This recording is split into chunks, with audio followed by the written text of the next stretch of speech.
కొండేపి నియోజకవర్గం టంగుటూరులో సుమారు 42 లక్షల రూపాయలతో నిర్మించిన రోడ్లు, సైడ్ కాలువలను మంగళవారం నాడు రాష్ట్ర సాంఘిక సంక్షేమ శాఖ మంత్రి డాక్టర్ డోలా శ్రీ బాలవీరాంజనేయ స్వామి, మారిటైమ్ బోర్డు చైర్మన్ దామచల్ల సత్యతో కలిసి ప్రారంభించారు.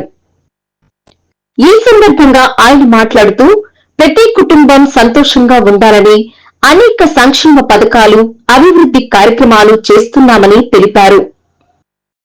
ఉపాధి హామీ పథకాలతో కలిపి ఈ రోడ్లు వైడింగ్ చేసుకుంటూ అండర్ గ్రౌండ్ డ్రైనేజ్ తీసుకొని రావడం ఒకటి సుపరిణామం. ఈరోజు గత ప్రభుత్వం చేసిన అప్పులు 10 లక్షల కోట్ల అప్పులు ఫైల్ చేస్తే అప్పులు తెచ్చుకుంటూ వడ్డీ కట్టుకుంటూ సంక్షేమాన్ని చెప్పిన దాని ప్రకారం సూపర్ సిక్స్ ఇస్తా ఉన్నాం.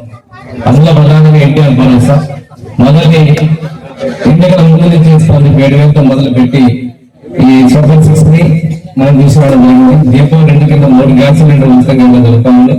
అదేవిధంగా తల్లికి మనం ఎంతమంది పిల్లలు ఉంటే అంతమందికి అన్ని 13,000 ఇవ్వడం జరిగింది వాళ్ళ అకౌంట్ వేసాం. అన్నదాత వసతి భవనం భారతదేశం ఎక్కడ లేని విధంగా 20,000 బయటికి ఇస్తామని ఇక్కడ 14,000 జరిగింది. ఇక్కడ ఒక విషయం ఏంటంటే సాంఘిక భద్రత పెన్షన్ 4,000 కావచ్చు, దివ్యాంగులకు 6,000, 15,000 భారతదేశంలో అత్యధికంగా ఇస్తున్న ప్రభుత్వం మన ప్రభుత్వం.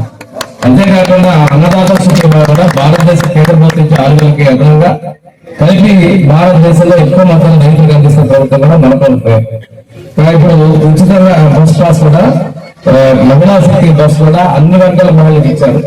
ఇది కర్ణాటక ఉంది, తెలంగాణ ఉంది, కానీ మన రాష్ట్రంలో అత్యద్భుతంగా ఎలాంటి ఇబ్బందులు లేకుండా, ఎలాంటి ఫిర్యాదులు లేకుండా జరుగుతున్నా నిర్వహిస్తా ఉన్నటువంటి దీపం స్త్రీ శక్తి పథకం కూడా అద్భుతంగా నిర్వహిస్తాను. దాంతో పాటు మహిళలకు ఉచిత గ్యాస్ 3